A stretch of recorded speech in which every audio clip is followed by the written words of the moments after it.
Michael Winter here with Hillside Properties. I want to talk in this video about Zillow and pre-foreclosures.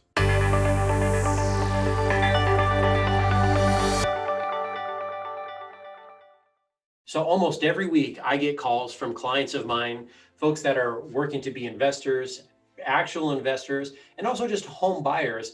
And they call me pretty excited about something they found on Zillow. Now, if you've ever looked on Zillow's website or looked at their app, from time to time, you're going to see in certain neighborhoods little yellow dots show up associated with properties, and it will say pre-foreclosure. And again, I've got clients that call me, they're pretty excited about this. They say, hey, Mike, I found a property in an area that I'm interested in, and it's in pre-foreclosure. Can we jump on that? Is there a deal to be had there? No, they may have even done some extra homework and they say, I looked it up.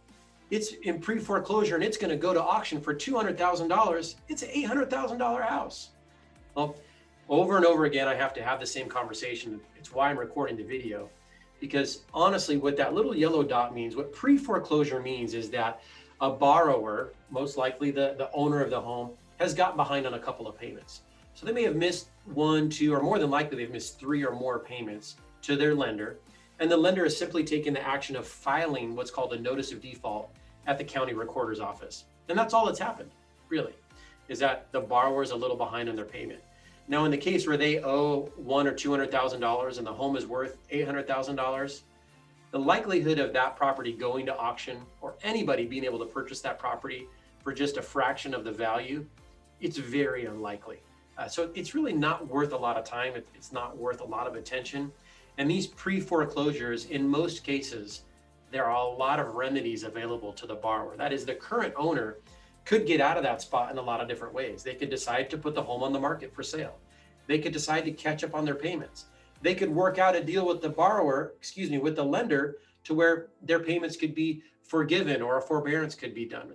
So many things can happen with those pre-foreclosures that frankly, they're not really worth pursuing, especially when there's homes that are on the market that are for sale. Those are the ones that are worth your time and your attention. Those are the ones worth pursuing. Well, after all that we've got going on in the economy and in the world right now, I expect to see some more pre-foreclosures show up in the future. And so before you call your realtor, before you call me really excited about that pre-foreclosure, just understand that there may or may not be the opportunity that you think there is.